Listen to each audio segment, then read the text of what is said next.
12 novembre 1924. Un voile de pluie verglaçante balaie Hell's Kitchen, transformant les pavés de la West 49th Street en un miroir noir et glissant. Le sifflement de la vapeur s'échappant des bouches d'égout se mêle au hurlement lointain d'une corne de navire sur la Hudson River.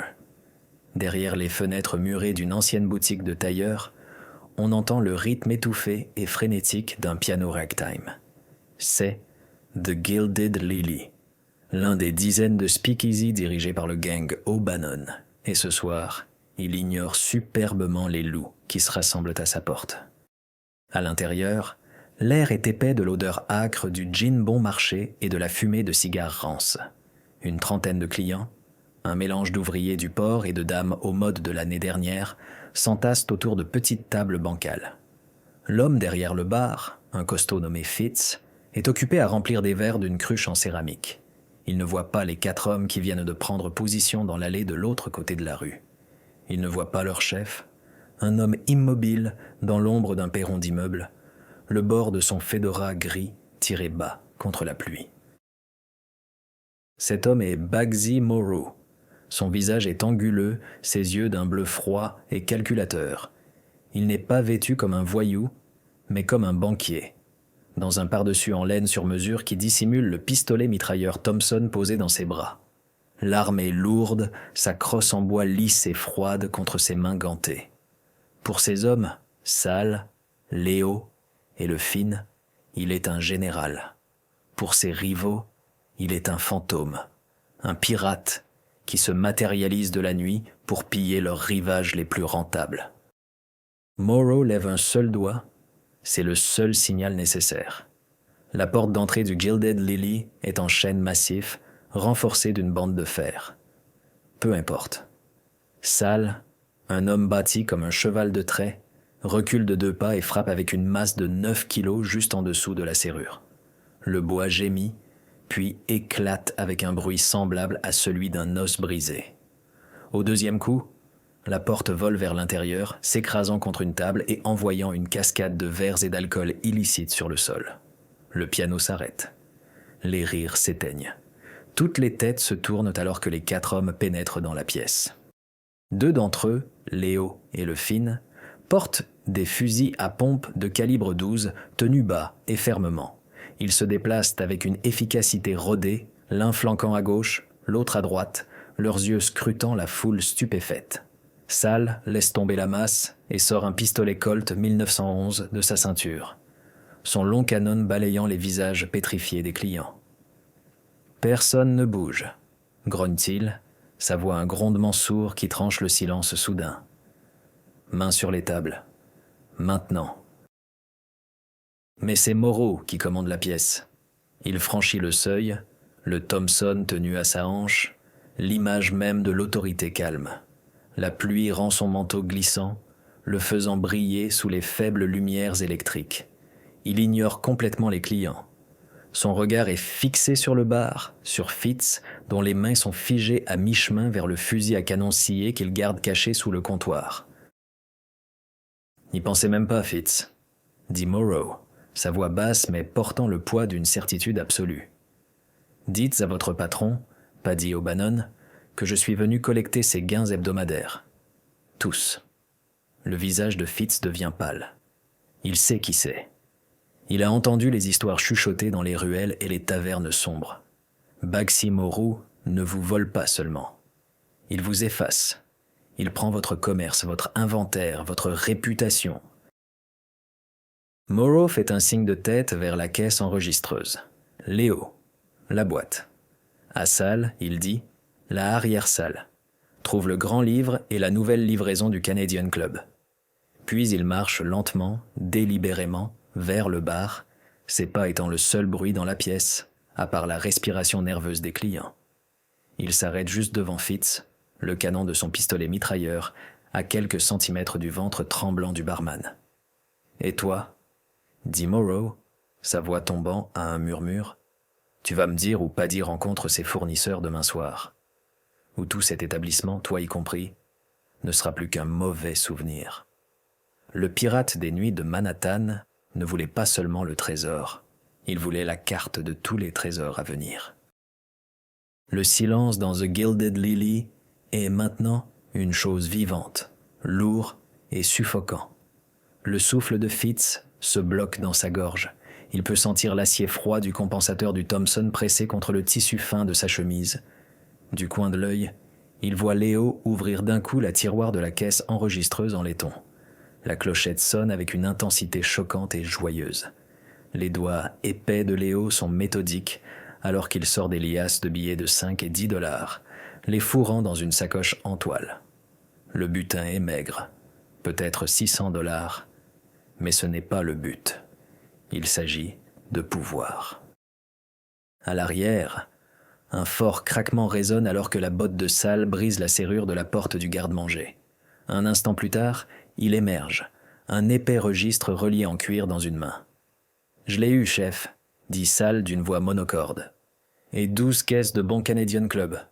On dirait qu'O'Bannon s'attendait à une semaine chargée. » Morrow ne quitte pas Fitz des yeux. Il laisse le barman assimiler la totalité de sa défaite. L'argent a disparu. L'alcool est sur le point de l'être. Les registres de chaque pot de vin, de chaque paiement, de chaque fournisseur sont maintenant entre les mains de l'ennemi. Le Gilded Lily a été éventré en moins de 3 minutes. « Vous voyez, Fitz, » dit Morrow doucement, sa voix un contrepoint grave au martèlement de la pluie dehors. « Les choses peuvent être remplacées. L'argent, l'alcool, même une porte. Mais la vie d'un homme, c'est une denrée unique. » Il se penche plus près, l'odeur de la laine mouillée et de l'huile à canon emplissant les narines de Fitz. Paddy O'Bannon est une relique. Il pense que la loyauté se paie avec une dinde de Noël et quelques dollars supplémentaires le samedi. Moi, en revanche, je crois que la loyauté est un sous-produit de la peur. Et je vous en offre une grande quantité en ce moment même. Gratuitement.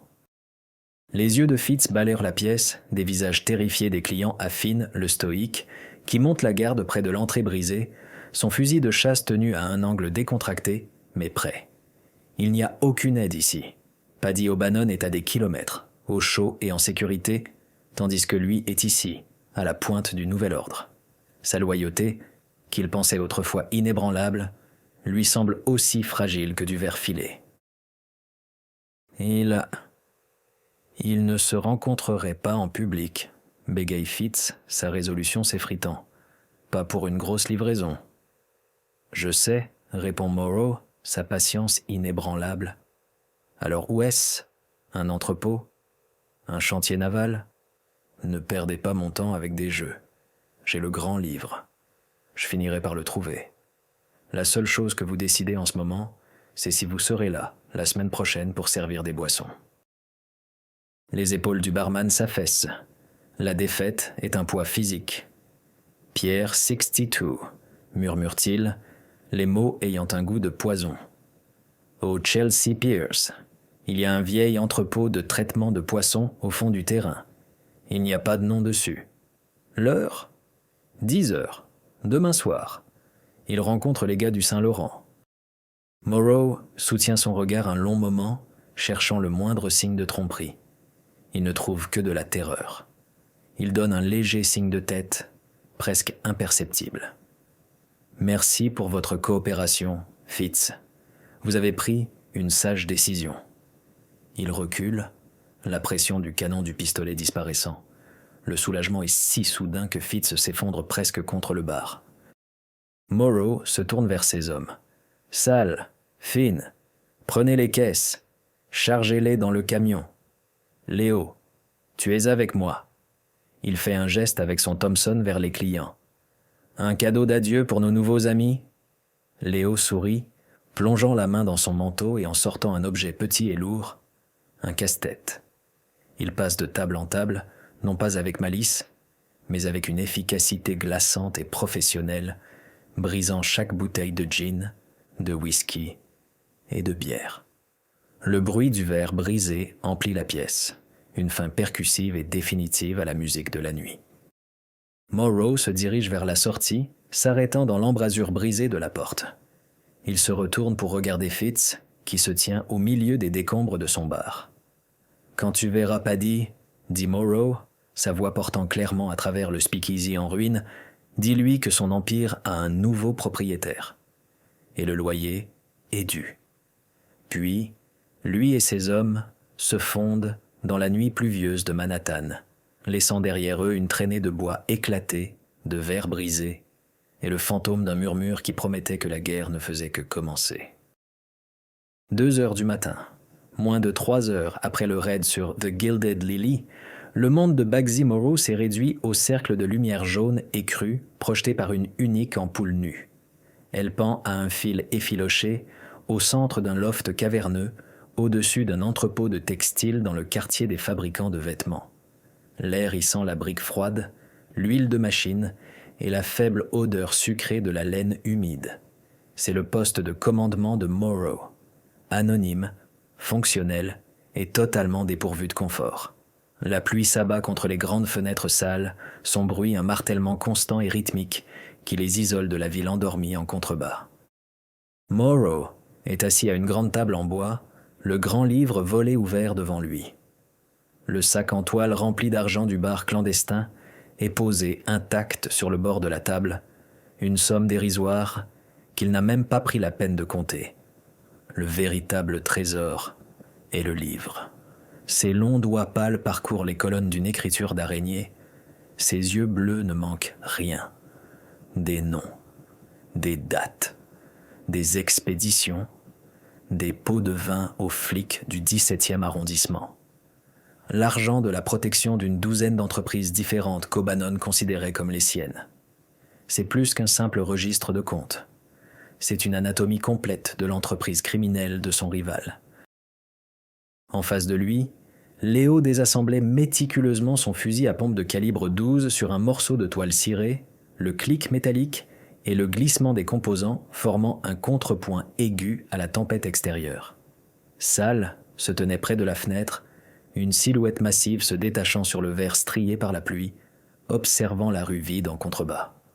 Le Finn, silencieux comme toujours, était assis dans un coin sombre, aiguisant un couteau à longue lame avec une pierre à aiguiser, le doux son chut étant presque hypnotique.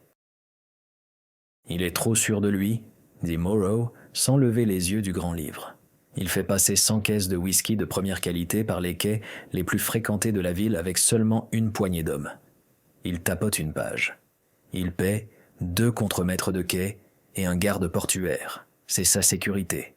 Pathétique. Il sera effrayé maintenant, chef, dit Léo, en remettant la pompe en place avec un bruit sourd et satisfaisant.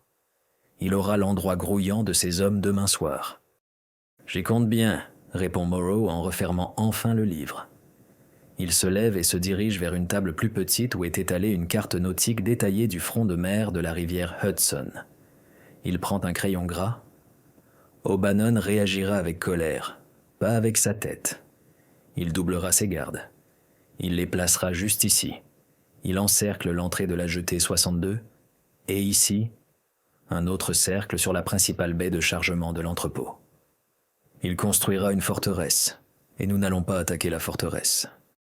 Il trace une ligne depuis l'eau, serpentant derrière l'entrepôt. L'expédition arrive par bateau, des fournisseurs canadiens. Il décharge directement dans l'entrepôt par la porte maritime. Les hommes d'O'Bannon surveilleront la terre. Ils surveilleront une voiture, un camion, une attaque frontale. Ils ne regarderont jamais vers l'eau. « Nous arrivons par bateau ?» demande Sal, se retournant de la fenêtre. « Non, » dit Morrow. « Nous y sommes déjà. Le Finn, tu seras en position d'ici midi demain. Il y a une plateforme de grue à 200 yards au sud de la jetée. Elle offre une vue parfaite et dégagée sur l'entrepôt et le quai. Tu prendras le fusil Springfield. Tu es mes yeux. Tu ne tires pas, sauf si je donne le signal. » Le Finn donne un bref hochement de tête sec. Morrow regarde les 2 autres hommes. Léo, Sal. Nous entrons à 9h45, 15 minutes avant la réunion. Nous serons habillés en dockers. Personne ne regarde 2 fois des hommes portant des crochets et de la corde sur les quais. Nous n'entrerons pas par l'avant, mais par la chute à charbon de la glacière voisine. Elle est abandonnée. De là, un tunnel de service passe sous la jetée et remonte par une trappe de maintenance à l'intérieur de l'entrepôt de poissons. Droit dans leur poche arrière, ils tapotent la carte. Ils surveilleront les portes pendant que nous serons déjà à l'intérieur, attendant dans l'ombre. Le plan est audacieux. Il est précis. Il repose sur l'intelligence, pas seulement sur une force écrasante. Quelques pâtés de maison plus haut, dans l'arrière-salle d'un pub irlandais légitime sur Third Avenue, Paddy O'Bannon ne fait pas preuve de précision. C'est un taureau dans un magasin de porcelaine de sa propre création. Une bouteille de whisky à moitié vide repose sur son bureau en acajou et les restes brisés d'un verre gisent en tas scintillant sur le sol. Fitz, le barman, se tient devant lui, tremblant, le visage meurtri par les questions préliminaires posées par le gorille d'O'Bannon. « Morrow !» rugit O'Bannon, frappant son poing sur le bureau. « Un fantôme ! Un maudit rat de quai ! Il pense pouvoir frapper un de mes repères et s'en tirer comme ça ?» « Il a tout pris, Paddy, » supplie Fitz. « L'argent, l'alcool, le grand livre. » Le visage d'O'Bannon s'assombrit à la mention du grand livre. Ce livre, c'est sa vie. Toute son opération, mise à nu. Il ne vivra pas assez longtemps pour le lire, grogne O'Bannon. Il se tourne vers son lieutenant, un homme dur nommé Declan. Rassemblez tous les hommes disponibles. Je veux 20 fusils à ce quai demain soir. Je les veux sur le toit, dans les combles, à la porte. Quand ce Morrow montrera son visage, je veux qu'il soit réduit en brume rouge. Qu'il vienne. Nous serons prêts. De retour dans le loft du Garment District, Morrow enroule la carte. Ses hommes sont réarmés et prêts. Le plan est établi. Il sait que la fierté d'O'Bannon sera sa perte. Le pirate ne vient pas pour assiéger la forteresse. Il vient pour voler la couronne sur la tête du roi, pendant que les gardes sont tous occupés à surveiller les murs. Le soir du 13 novembre 1924, descend sur les Chelsea Piers avec un brouillard froid et humide venu de l'Hudson. Il étouffe les sons, brouille la lumière et transforme les formes massives des entrepôts et des cargos amarrés en silhouettes monstrueuses et indistinctes. L'air est lourd de l'odeur de saumure, de créosote et de décomposition. À 200 yards au sud, perché dangereusement sur un portique de grue rouillé, le Finn sent le froid pénétrer jusqu'à ses os. Il est resté immobile pendant près de 9 heures.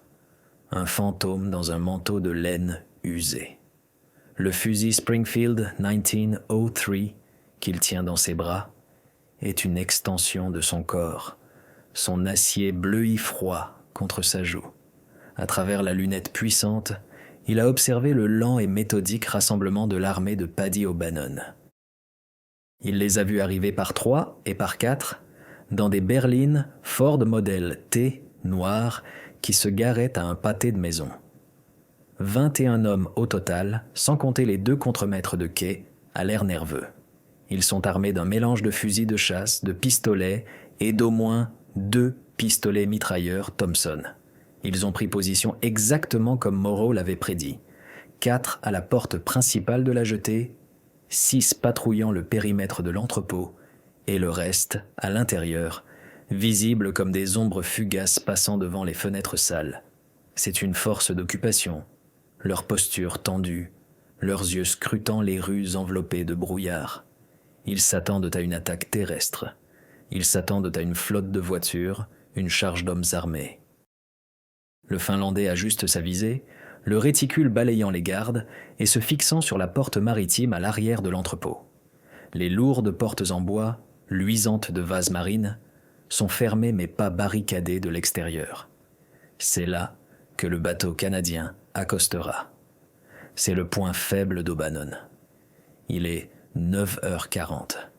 Il cligne des yeux 1 fois, 2 fois, pour éclaircir sa vision, son regard fixé, sa patience absolue. À ce même moment, 3 silhouettes émergent de l'ombre d'une ruelle à 400 mètres de là. Vêtus des pantalons de toile rêche, des lourdes bottes et des bonnets de laine sombre des dockers, Morrow, Sal et Léo se fondent sans effort dans l'environnement du quai. Chaque homme porte un sac de jute sur l'épaule contenant non pas des outils du métier, mais de la corde, des grappins et leurs armes démontées, soigneusement enveloppées dans de la toile cirée.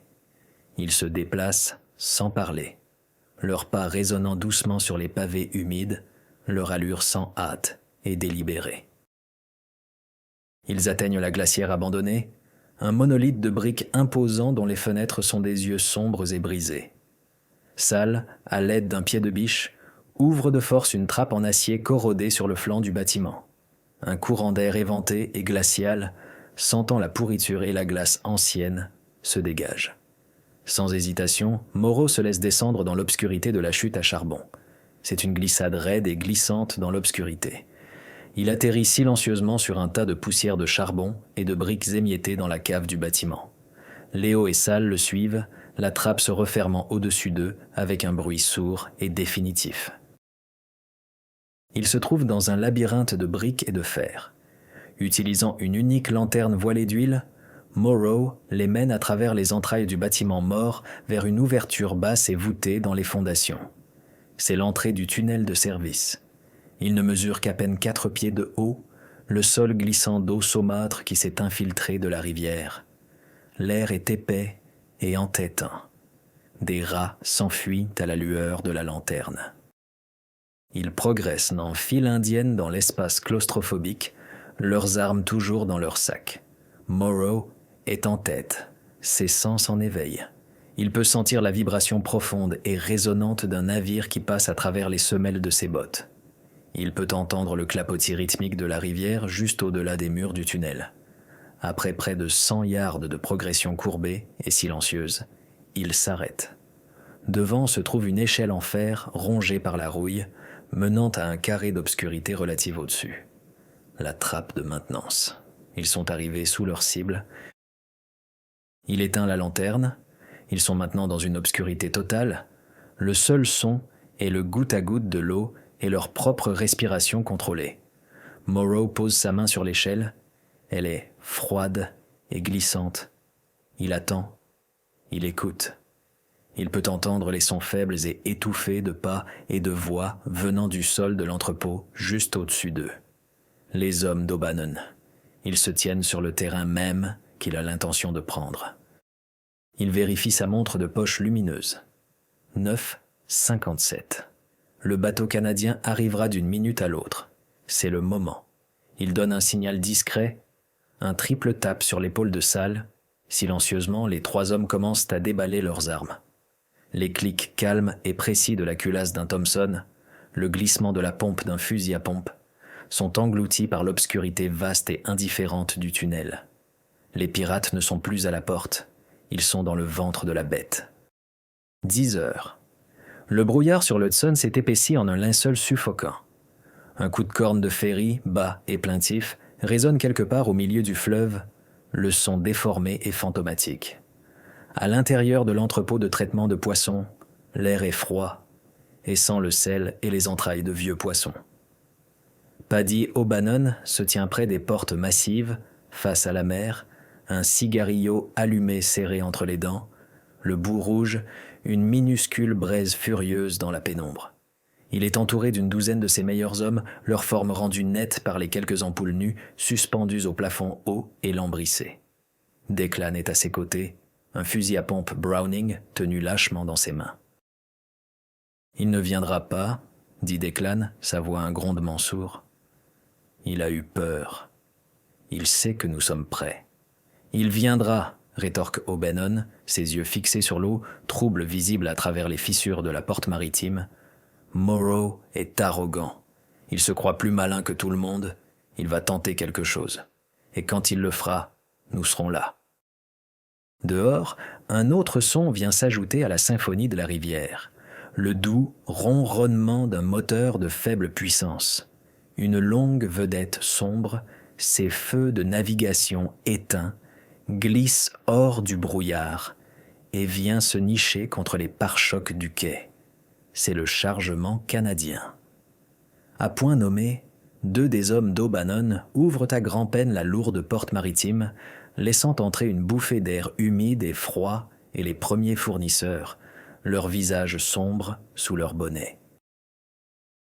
Alors que les Canadiens commencent à se passer les caisses de whisky de main en main dans l'entrepôt, pas un seul homme à l'intérieur ne remarque le léger grattement venant du centre du sol en béton. Personne ne voit l'écoutille de maintenance carrée, longtemps confondue avec une simple plaque d'égout, se soulever de 2 petits pouces. Par cet interstice, Bagsi Moreau voit tout, les caisses empilées, les hommes armés, la posture assurée de son rival. Il voit O'Bannon, illuminé par une unique lumière au plafond, une cible parfaite. Moreau laisse tomber la trappe en place avec un léger clic métallique. Il n'a plus besoin de lanterne dans le tunnel. Le plan est gravé dans son esprit. Il cherche Sal dans l'obscurité, lui agrippant l'épaule. Le mur nord, murmure-t-il, sa voix, à peine audible. Crée la diversion. À mon signal. Donne-moi 30 secondes. Sal répond par une tape ferme et unique sur le bras de Moreau. Il comprend. Moreau se tourne ensuite vers Léo. « Tu es avec moi. Nous prenons le prix. Personne d'autre n'a d'importance. » Moreau grimpe l'échelle de fer, ses mouvements fluides et silencieux. Il pousse lentement, délibérément, le couvercle de la trappe juste assez pour y glisser son corps. Il émerge derrière un grand treuil rouillé dont la masse offre une couverture parfaite. Léo suit, une ombre se détachant de l'obscurité plus profonde. Ils sont à l'intérieur. À 40 pieds de là, O'Bannon rit de quelque chose que l'un des Canadiens a dit, sa garde complètement baissée. Depuis son perchoir sur le portique de la grue, le Finlandais aperçoit le hors-bord. Il voit le transfert de la cargaison. Il n'a pas encore vu de signal. Ses instructions sont claires. Il attend. Son doigt repose sur le pontet du Springfield, sa respiration lente et régulière. De retour dans l'entrepôt, Moreau lève la main gauche, 3 doigts tendus. Il compte à rebours. 3, 2, 1. La diversion n'est pas un coup de feu. C'est quelque chose de bien plus terrifiant. Au fond de l'entrepôt, le long du mur nord, il y a un fracas soudain et assourdissant de verres brisés, suivi par le martèlement percussif de lourds objets tombant sur le sol en béton. Sal, ayant utilisé le tunnel pour se déplacer vers un autre point d'accès, a simplement jeté un sac de boulons de fer à travers les hautes fenêtres. Dans l'atmosphère tendue et pleine d'attente, le son est explosif. Chaque homme de l'équipage d'O'Bannon, y compris O'Bannon lui-même, se tourne vers le son, levant leurs armes. « Qu'est-ce que c'était que ce bordel ?» hurle Declan, faisant un pas vers le dérangement. « Est-il là? Où est-il » C'est tout le temps dont Moreau a besoin. Alors que tous les regards sont attirés par la diversion, lui et Léo sortent de derrière le treuil. Ils ne courent pas. Ils marchent. Leurs mouvements sont délibérés. Moreau amène le Thompson à son épaule, son canon déjà braqué sur le groupe d'hommes. Léo lève son fusil à pompe. La première rafale du Thompson n'est pas une décharge sauvage. C'est une ponctuation contrôlée de 3 coups qui déchirent le sol en béton au pied de Declan, projetant des éclats de pierre et de poussière. Le son, dans cet espace clos, est apocalyptique. « O'Bannon !» La voix de Moreau transperce le bourdonnement dans leurs oreilles, un coup de fouet d'autorité. « Lâchez vos armes! Maintenant !» L'embuscade est déclenchée. Les hommes d'O'Bannon sont pris complètement au dépourvu, leur attention divisée, leur ennemi soudainement au milieu d'eux. Ils avaient construit une forteresse pour résister à un siège, et maintenant le diable lui-même se tenait dans leur salle du trône. La scène à l'intérieur de l'entrepôt se fige une fraction de seconde. Les hommes d'O'Bannon, la tête toujours tournée vers le bruit du verre brisé, sont pris dans un moment fatal d'indécision. Ils voient Pucha Moreau et Léo, 2 silhouettes d'un calme impossible qui semble s'être matérialisé de l'air même. Paddy O'Bannon lui-même les fixe. Son visage est un masque d'incrédulité, le cigarillo lui tombe des lèvres. Declan est le premier à réagir. Son entraînement, son instinct d'agent de sécurité lui crie d'éliminer la menace. Il fait pivoter le fusil à pompe Browning, son long canon décrivant un arc vers Moreau. C'est une erreur fatale. De son point d'observation, le Finlandais voit le mouvement. Il attendait cela. Il avait observé la posture agressive de Declan. l'identifiant comme la menace principale aux côtés d'Obannon. À travers la lunette, il voit le reflet de la lumière sur le canon du fusil à pompe. Il n'attend pas de signal. Les conditions sont remplies. Il expire, appuie sur la détente, et le fusil Springfield aboie une fois, un claquement net et précis, totalement distinct du rugissement caverneux du Thompson. À 200 yards de là, un petit trou sombre apparaît dans la vitre crasseuse juste au-dessus de la tête de Declan. Une fraction de seconde plus tard, Declan est projeté en arrière comme s'il avait été frappé par une masse invisible. La lourde balle du Springfield le frappe haut dans la poitrine, le soulevant de ses pieds et le projetant contre une pile de caisses en bois. Le Browning tombe en cliquetant sur le sol non tiré. Le seul coup de fusil est le catalyseur. Le chaos éclate. Les hommes d'Obannon, leur discipline brisée par la mort soudaine et violente de leur lieutenant, ouvrent le feu à l'aveugle. Les balles étincellent sur le treuil de fer derrière Morrow, sifflent et ricochent dans le vaste espace. Les Canadiens sur la vedette plongent pour se mettre à couvert, abandonnant le reste des caisses de whisky. Morrow ne cille pas. Il est dans son élément. Il riposte, non pas par des rafales paniquées, mais par des salves courtes et disciplinées du Thompson. Chaque rafale a un but. La première balaie les jambes de 2 hommes de main près de la porte maritime, les envoyant hurler à terre. La seconde éclate les caisses en bois qu'un 3e homme utilise comme couverture, le forçant à se baisser. Léo, une présence solide et inébranlable, manie son fusil à pompe de calibre 12 avec une efficacité brutale. Boum! Un homme tentant de les contourner est projeté à terre par une décharge de chevrotine. Clac, clac. Léo pompe l'action, éjectant la douille vide. Boum. Un autre homme de main, visant depuis derrière une pile de palettes, disparaît dans un nuage de bois éclaté. Alors que ces hommes se font massacrer, Obannon tâtonne pour trouver le Colt 1911 holstérisé sous son bras. Son visage est un rictus de fureur et de désespoir. C'est un roi qui voit son château s'effondrer autour de lui. Il finit par dégainer le pistolet et le lève, visant droit sur Morrow. Mais Sal est maintenant entré dans la mêlée. Ayant créé la diversion, il a tourné à travers l'obscurité le long des murs de l'entrepôt. Il émerge de derrière un pilier à moins de 3 mètres d'Obannon. « Paddy !» crie-t-il. Obannon pivote, surpris. Il voit la silhouette massive de Sal, son propre Colt levé et stable. Pendant un instant, les 2 hommes sont engagés dans un duel mortel.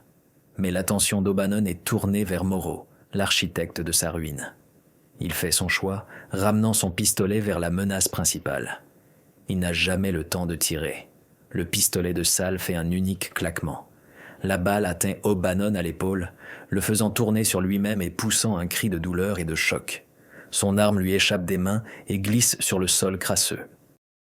Le combat est terminé en moins d'1 minute. La violence soudaine et écrasante de l'assaut a brisé l'équipage d'Obannon. Ceux qui ne sont pas morts ou blessés jettent leurs armes, les mains levées en l'air. L'entrepôt est rempli de la brume âcre de la poudre, des gémissements des blessés et du son assourdissant du dernier coup de feu résonnant sous le haut plafond. Morrow avance, le Thompson tenu bas mais prêt. Il enjambe un homme de main tombé, ses chaussures craquant sur les douilles vides. Il s'arrête devant Obannon, qui se tient l'épaule ensanglantée, le visage pâle de douleur et d'humiliation. « C'est fini, Paddy, » dit Morrow, la voix calme, presque conversationnelle. « Tu as bâti une armée pour surveiller la rue. Tu aurais dû surveiller tes arrières. » Il pousse le pistolet tombé d'Obannon du bout de sa botte, l'éloignant davantage. Puis, il se tourne vers ses hommes.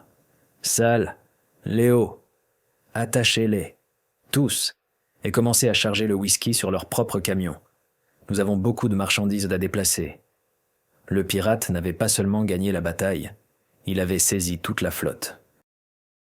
La première lumière pâle du 14 novembre 1924 peine à percer la brume matinale qui s'accroche à la ville. Les bruits de la métropole qui s'éveillent, le cliquetis des camions de lait, le tintement lointain d'un tramway, semblent à des lieux du froid et silencieux intérieur de l'entrepôt de poissons. À l'intérieur, la bataille est terminée, mais le travail ne fait que commencer. L'air est encore épais de l'odeur de la poudre à canon, mais maintenant elle se mêle à l'arôme vif et sucré du whisky renversé d'une caisse brisée lors de la fusillade. Bugsy Morrow se tient au centre du sol de l'entrepôt, observateur silencieux des suites de sa victoire. Sal et Léo, se déplaçant avec une efficacité habituelle, presque sombre, utilisent de la corde venue du quai pour lier les 8 hommes restants d'Obannon, O'Bannon lui-même inclus. Leurs mains sont ligotées serrées derrière leur dos et ils sont parqués dans une chambre froide, sans fenêtre, à l'arrière du bâtiment. Leurs gémissements et leurs jurons sont brusquement réduits au silence lorsque Sal claque et verrouille la lourde porte isolée. Les blessés ont également été ligotés, leurs blessures laissées à leurs propres soins. L'opération de Morrow est impitoyable, mais pas gratuitement cruelle. Il sait qu'ils seront trouvés par le quart du matin des dockers dans quelques heures. Cela fait partie du message. Le Finn est déjà descendu de son nid de sniper, son fusil Springfield démonté et rangé. Il se matérialise hors du brouillard comme une apparition et, sans un mot, commence à charger méthodiquement les caisses de Whisky Canadian Club sur l'un des propres camions plateaux d'Obannon. Il y a 97 caisses au total, une fortune en liqueur illicite valant plus de 50 000 $ dans les rues de New York. Morrow se dirige vers l'endroit où Paddy O'Bannon est détenu séparément, son visage tordu dans un masque de douleur à cause de son épaule brisée. Sal l'a adossé contre un mur, son bon bras attaché à un tuyau de vapeur. « Pourquoi ?» grogne O'Bannon, sa voix un murmure rauque. « Tout ça, pour rien. Il y en avait assez pour tout le monde. » Morrow s'accroupit pour regarder l'homme vaincu dans les yeux. « Tu crois que tout ça, c'est pour le whisky, Paddy? Tu crois que c'est pour quelques dollars ?» Il secoue lentement la tête. « Tu avais cette ville dans le creux de ta main. Tu avais les docks, les syndicats, les flics. Et tu es devenu paresseux. Tu la dirigeais comme une épicerie de quartier. Tu t'es assis dans ton petit pub confortable et tu comptais ton argent pendant que le monde changeait. » Il fait un geste autour de l'entrepôt chaotique. « Ce n'est pas une question d'argent, c'est une question d'efficacité, c'est une question de contrôle. À partir de ce soir, vos fournisseurs me rendent compte. Vos débits de boissons me paient leur tribut. Les flics que vous aviez sur votre liste de paie trouveront désormais leurs enveloppes venant d'une nouvelle adresse. Vous n'avez pas juste perdu une livraison. Vous avez tout perdu. » Il se lève, tournant le dos à l'homme brisé. « Sal, laisse-le. Laisse-le s'asseoir ici et nous regarder démanteler son héritage, morceau par morceau. » Pendant l'heure suivante, les hommes de Morrow travaillent comme une machine bien huilée. 2 des camions d'Obannon sont chargés à pleine capacité de whisky. Léo, à l'aide d'un jeu de clés trouvé sur le corps de Declan, démarre le premier camion, son moteur rugissant à la vie avec une forte toux. Le Finn prend le volant du second. Sal revient avec le grand livre volé, le sac en toile contenant l'argent de The Gilded Lily et les cartes tactiques que Morrow avait utilisées. Rien n'est laissé derrière. Alors que les camions s'apprêtent à partir, Morrow s'arrête. Il se dirige vers la vedette, où les contrebandiers canadiens terrifiés sont toujours recroquevillés. Il s'adresse au capitaine. « Vous travaillez désormais pour moi, » dit-il simplement. « Votre prix reste le même. Vos points de livraison changeront. Vous serez contacté. Si vous parlez de cela à qui que ce soit, ma portée s'étend bien au-delà du Saint-Laurent. » Le capitaine hoche vigoureusement la tête, les yeux écarquillés de peur et d'un nouveau respect. Finalement, Morrow grimpe sur le siège passager du camion de tête aux côtés de Léo. Alors qu'il s'éloigne du quai 62, les premiers vrais rayons du soleil percent le brouillard, scintillant sur le fleuve. Le pirate n'a pas seulement pillé le navire d'un rival, il l'a capturé, l'a réaménagé et a hissé son propre drapeau sur le mât. L'empire souterrain de Manhattan avait un nouveau roi, plus impitoyable et infiniment plus calculateur. L'ère de Bugsy Morrow venait de commencer, né dans une tempête de violence précise sur les quais sanglants de l'Hudson River. Pour le Federal Bureau of Investigation, un nouveau et redoutable fantôme venait d'apparaître sur leur radar, un cerveau criminel dont les méthodes étaient aussi méticuleuses que les leurs. Le long jeu était maintenant engagé.